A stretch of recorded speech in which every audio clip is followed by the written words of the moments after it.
Welcome to another episode of last week's Comics Today. I have a significant stack of comics here, so let's get straight into it. And we're going to start with Damn Them All, issue 5.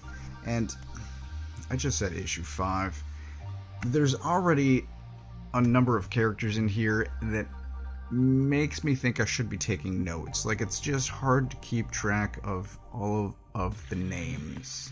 I mean, there's the core cast, and then there's, I guess, sort of antagonists, sort of allies with the main cast, and then there are 72 demons, and there's not always, especially for the 72 demons, I probably shouldn't have flipped through that. I should know better. It starts with it. Page 1 is a naked guy, but you might have just seen a hammer to the head. Anyway, the art's great. It's Charlie Adlard. You should be familiar, based on Walking Dead, what he's capable of. I was saying names. There's 72 demons, and each of them have different powers, and they're being traded, and they're being released, and all this stuff. And, like, some stories are really good about working in backstory into current context to remind you, and others aren't. And I don't know if this is a personal choice, but in this particular book, I mean, I've liked plenty of Spurrier's stuff before, but in this book, it's just hard for me to keep track of who everyone is. It is also great. I mean, for how much is this? For $4, there's a ton of story in here, more than on average a bunch of other books. So it just, like, literally takes longer to read because there's so many words. And again, I don't want to go flipping through this because there's so much inappropriate art, but it's also great. And I'm saying it's a great amount of story per dollar, or whatever your currency happens to be. As much as I enjoy it, it also kind of frustrates me, and I don't know how to reconcile that yet. Once upon a time at the end of the world, this is issue 4. I kind of thought it was 3. I've already lost track. It's really good. There's a great amount of backstory here, so it fills in. I guess it answers a lot of questions that I know I had, probably other readers had as well.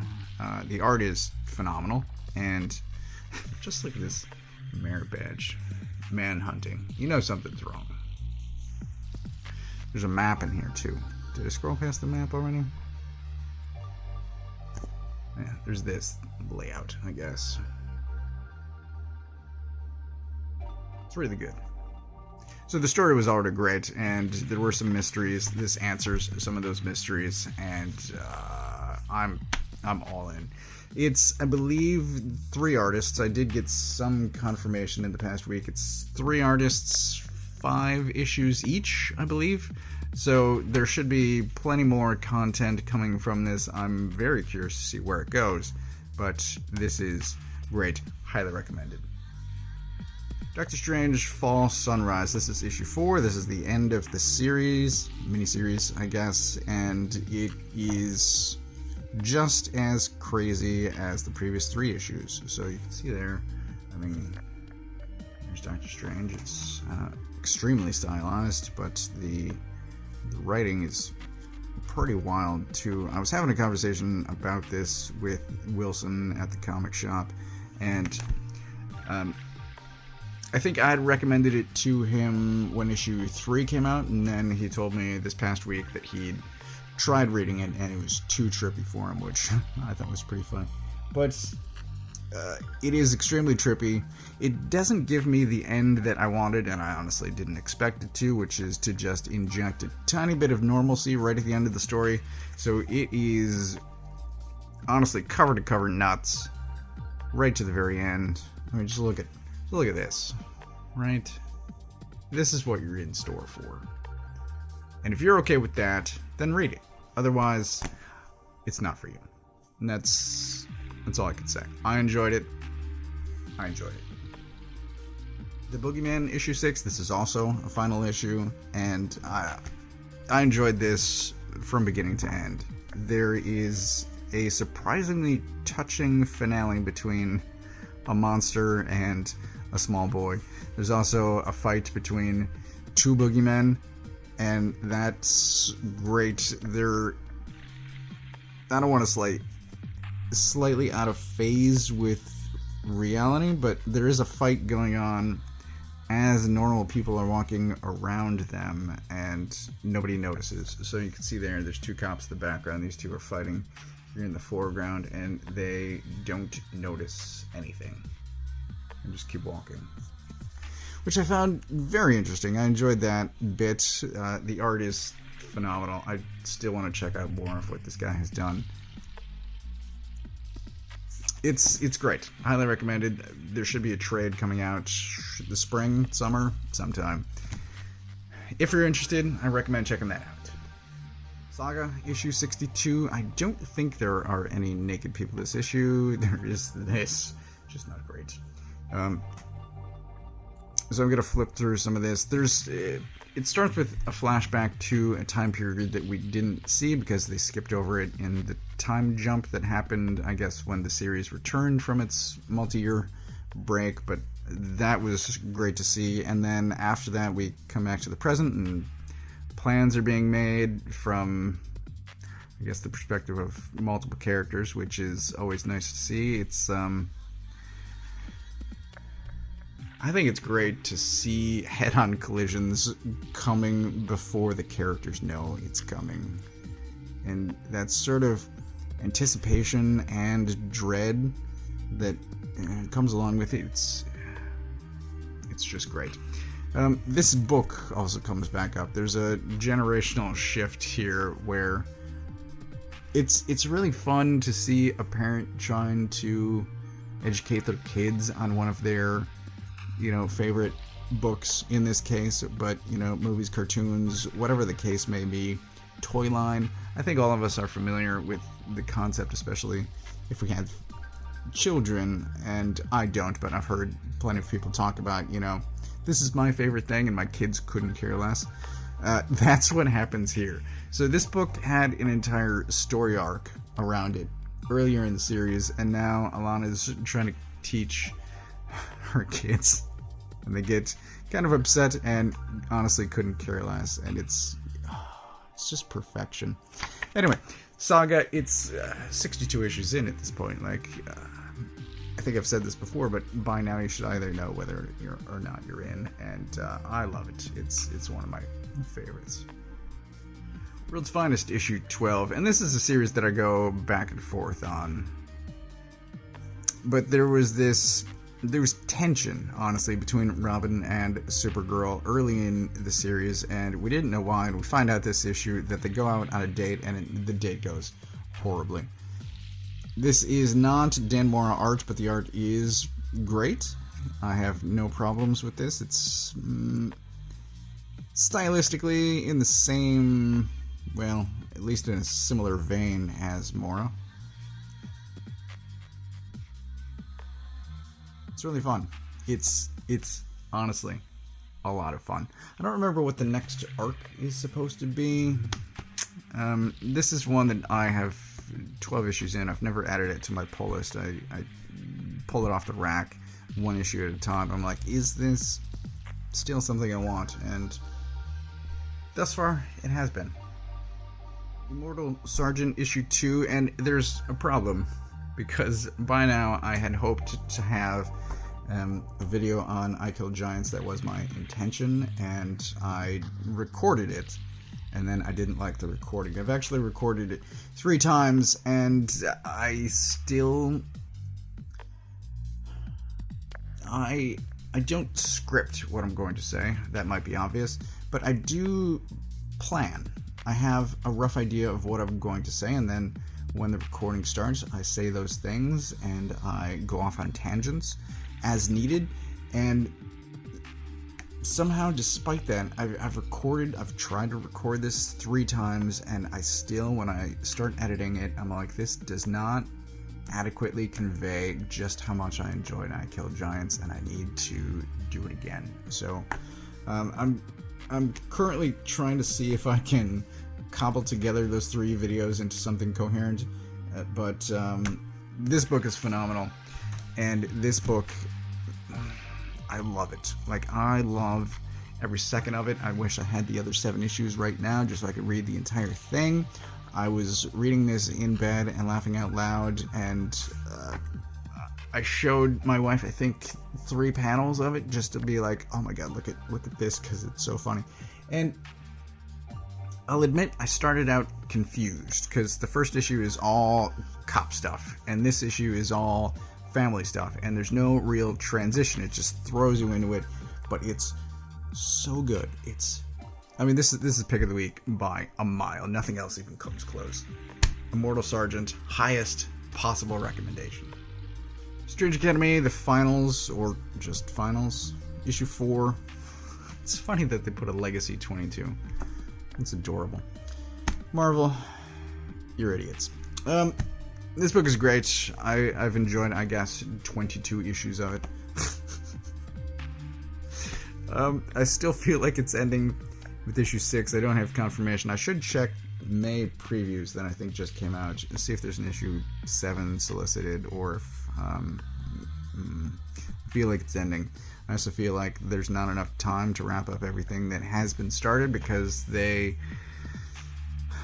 it's been clearly building. I think there is a confrontation that's going to happen next issue, because it's been teased for, I guess, 4 issues now, and the adversaries haven't kicked off yet. But I don't know, it's great.